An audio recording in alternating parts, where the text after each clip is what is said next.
Despite thousands of boats bringing illegal migrants onto the shores of Britain, the government only managed to charge 82 suspected people smugglers last year. According to a Freedom of Information request, a total of 121 people were arrested last year in connection with the people smuggling trade, which saw a record 45,755 illegal migrants cross the English Channel from the beaches of France. Out of these 121, just 82 were actually charged with a crime, the Sun newspaper reported. This is despite the government introducing harsher sentencing last year for those people smugglers who pilot small boats across the Channel, with the Nationality and Borders Act making such an offence punishable by up to 14 years in prison. Commenting on the failure of the government to make a more meaningful dent in the operation of people smuggler gangs, Dover MP Natalie Elphicke said, "Small boats don't just steer themselves. More needs to be done."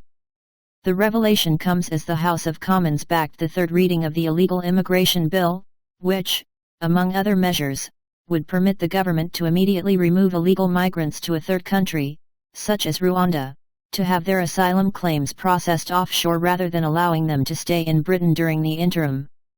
In addition, the government is planning on introducing medical age checks for those migrants who claim to be children, a common tactic deployed in order to increase the odds of being allowed to remain in the country. Ahead of the parliamentary debate, Immigration Minister Robert Jenrick admitted that illegal migrants tend to have completely different lifestyles and values to those in the UK and therefore undermine the cultural cohesiveness of the country. Put simply, excessive, uncontrolled migration threatens to cannibalize that compassion that marks out the British people, Jenrick added.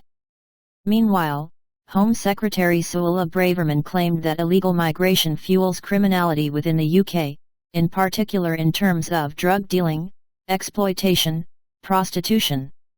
There are real challenges which go beyond the migration issue of people coming here illegally. We need to ensure that we bring an end to the boat crossings, she added. So far this year, over 5,000 illegals have made the journey across the English Channel from France. While this is slightly down from the record numbers seen last year, it is unclear if this was a result of government action or merely a function of the weather.